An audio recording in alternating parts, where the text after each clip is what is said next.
Edinburgh Airport is an international airport serving Edinburgh, Scotland. Pyreegue has modeled this airport for Microsoft Flight Simulator. Let's find out if it's worth picking up.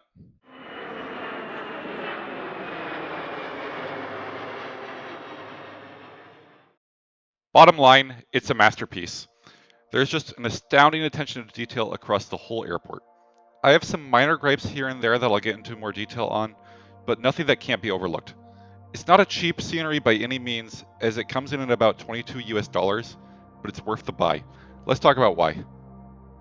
Let's start off by familiarizing ourselves with the airport. As you approach from the west, you will be approaching runway 06, and you will be able to see the terminal buildings and apron off to your right. Approaching over the numbers, you get to see some of the detail that they put into the ground textures, and in my opinion, one of the few downfalls of this scenery, the runway textures. Rolling out, you clearly see the terminal on your right. Taxiing in, you can see the fine detail put into the taxiway signs and the taxiway textures. As you approach the gate, there are parking guides to all of the gates. Sadly, they are not functional, but this is something that no developer has solved yet. After you park and deploy the jetway, you'll find that they are fully functional, look great, and will line up to your airplane appropriately. Now, let's get to the terminals. It's not hard to see how much effort the developer put in here. The exterior modeling looks great, and it is paired with highly detailed textures in a consistent style across the whole airport. The outside of the terminal appears to be covered with a metal sheeting that gives it a real 3D feel. What is most impressive though is that these are actually 2D, but the developer has been clever with reflections and texturing to give it a 3D appearance without the complex geometry associated with it. You are able to clearly see into the terminals. It is too clear though, in my opinion. There is clearly some opaqueness to the windows, but I would like a bit more. Once you get inside the terminals though, wow. Just look at all the details they put in here. Some of these details may be a bit excessive, but many of them are visible from parking spots and you would enjoy it from your aircraft. At Edinburgh, many passengers walk to the airplanes as opposed to boarding through a jetway. Airlines like to do this to save money. Right here! Sorry. Details weren't spared here, with walkways that are highly detailed. Only complaint I will lodge here is that the windowed walkways are a bit glitchy. One other cool thing here is the animated Archimedes screw near ramp 14. It's a functional part of the airport's drainage system. Cool feature you don't get to see at many other airports. The ground textures here puzzle me.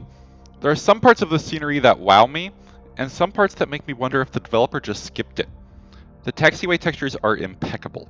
So many minor details are captured, the asphalt looks heavily used, like it should, and so much detail is here. Similarly, detail is put into the airport apron. What is puzzling to me though, is that the gates at the main terminal look really heavily worn, like airplanes regularly park there, but the rest of the gates don't. I can understand that decision for some of the gates, as this part of the airport is brand new, but it is perplexing for the rest of the airport. And then there is the runway. What happened here? The paint textures don't match up, and the wear textures look fake. Additionally, there are lights on the side of the runway where it appears the developer tried to line up the ground textures at the beginning of runway 06, and then just stopped. It's really disappointing. Okay, now let's talk about one of the stars of the show here, groundside. I mean, look at this. I'm so impressed. The control tower is a work of art. You can even go inside and see an airport map with a faked UK weather map. The terminal from the ground side is beautiful, and there was a lot of detail thrown in on the interior too. There's also the parking garage, extensive ground parking, nearby hotels, and a cargo hub. It's all well done. This is all complemented by an extensive rework of the ground textures. The only omission from the ground modeling is the tram. They went to all this effort to model the area.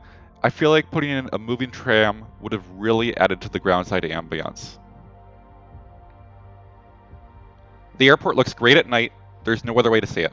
The lighting is brilliant, and it matches with the aesthetic of the simulator, so the scenery doesn't look out of place. You can clearly also see into the interior of the terminal, which looks appropriately lit up. Groundside, I bet the developers had some fun, as they got to light up the control tower and some of the hotels in some fun colors. I absolutely love flying here. It's an incredible experience. The ground is so dense with service vehicles, random objects, 3D grass fields, and ground level signage. This airport feels alive. Sitting at a gate, you can see into the terminal and see so much detail. This feels very weird to say, but there's almost too much detail, and it almost feels weird looking into the terminal and not seeing some people models. Add-on makers very rarely put people in their scenery, as it presumably takes up a lot of performance. But you can see so clearly into these terminals that it feels odd how lacking in actual life they are. Additionally, there is fencing around the whole airport, which is appreciated. It looks good for the most part, albeit a bit glitchy towards the end of runway 24, and there are some trees that should have been removed that collide with the fence. Unfortunately, all the work Pyreegue has put into this scenery came at a price on performance, more so than I usually see for add-on scenery. I saw a performance drop of about 15 to 20% compared to the default scenery, which is not nothing. You are going to have to make a call on if you have the frames to spare for this scenery. This is based on data I collected in the simulator in dev mode after the release of Sim Update 5, and I was limited by my CPU here, an i7-7700K. That will do it for this review. If you have any thoughts or questions, put them in the comments below. If you enjoyed this video, be sure to like and subscribe to FSElite. We'll see everyone next time.